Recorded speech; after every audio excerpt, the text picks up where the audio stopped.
Alhamdulillah, alhamdulillahi rabbil alamin, wassalatu wassalamu ala ashrafil anbiya'i wal mursalin, nabiyina Muhammad wa ala alihi wa sahbihi ajma'in.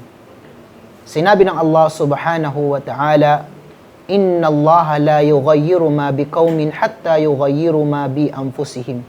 Katotohanan, hindi babaguhin ng Allah subhanahu wa ta'ala ang kalagayan ng mga tao hanggat hindi nila binabago ang anumang nasa kanilang mga sarili.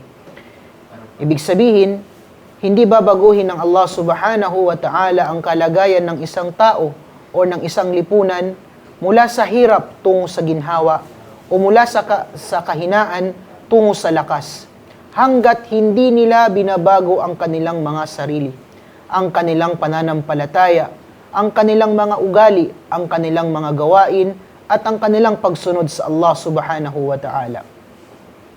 Ang pagbabago ay nagsisimula sa puso. Sinabi ng Propeta Muhammad sallallahu alaihi wasallam, Ala inna fil jasadi mudghah, ida saluhat saluhal jasadu kullu, wa ida fasadat fasadal jasadu kullu ala wahiyal qalb. Katotohanan, may isang laman sa katawan. Kapag ito ay mabuti, magiging mabuti ang buong katawan. At kapag ito ay naging masama, ay magiging masama ang buong katawan. At ito ang siyang puso. Sinabi ni Al-Hasan Al-Basri, rahimahullahu ta'ala, Innal qawma ma zalu bi khairin ma kanu yuhasibuna anfusahum. Mananatiling nasa kabutihan ang mga tao hanggat sinusuri nila ang kanilang mga sarili. At sinabi ni Umar bin Khattab radiyallahu ta'ala anhu, Hasibu anfusakum kabla an tuhasabu, wazinu a'malakum kabla an tuzanu alaykum.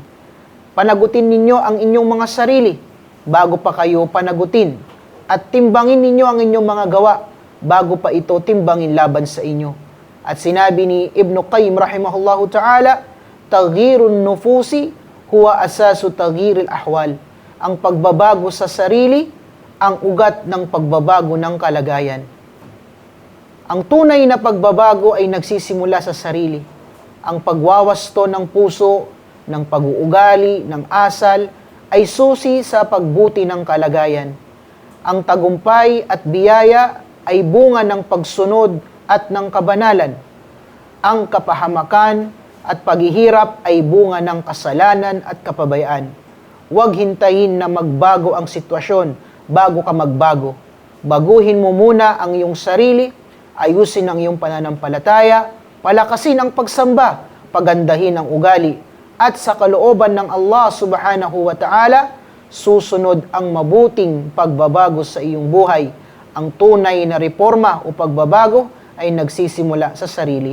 Allahu Ta'ala a'lam.